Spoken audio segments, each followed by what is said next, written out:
Now, so, whenever the Buddha speaks, he has 60 qualities of his speech. I mentioned melodious voice, always telling the truth. Whatever he says brings benefit to others. It's soothing to others.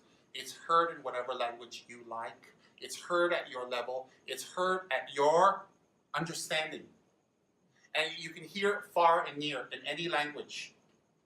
So to gain those 60 qualities of Lord Buddha's speech, he practiced for 3 kalpas of not lying, not saying things that are schismatic, not saying things that hurt and damage, and not using vulgar intended language. He practiced for 3 great kalpas. You guys understand? Can you imagine? Imagine yourselves. Who has not lied in their life? Raise your hand. You see my hand going up? Nope. Who has not lied? I mean, who has not lied in this life? Raise your hand. Nobody, right? Who has lied in this life? Raise your hand. Even white lie God. You lied out. Break your blue glasses and give to him. So, you lied out. You don't look like a possum, relax. Now,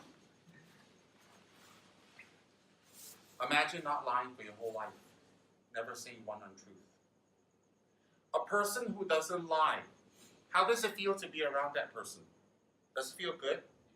Kenneth, do you trust that person? Theoretically, yes. Everything's theoretic in your case. Everything will be theoretic in your case. So when you hang around a person who doesn't lie, does it feel good? Yes. Can you trust them? Whatever they say, do you need to confirm? Do you need to have doubt? Does it worry you? Is it hard to live with them? Is it hard to believe what they say? It's actually quite pleasant to live with someone that doesn't lie. In fact, your guards never go up. Your fear doesn't go up. Why? Because they don't lie.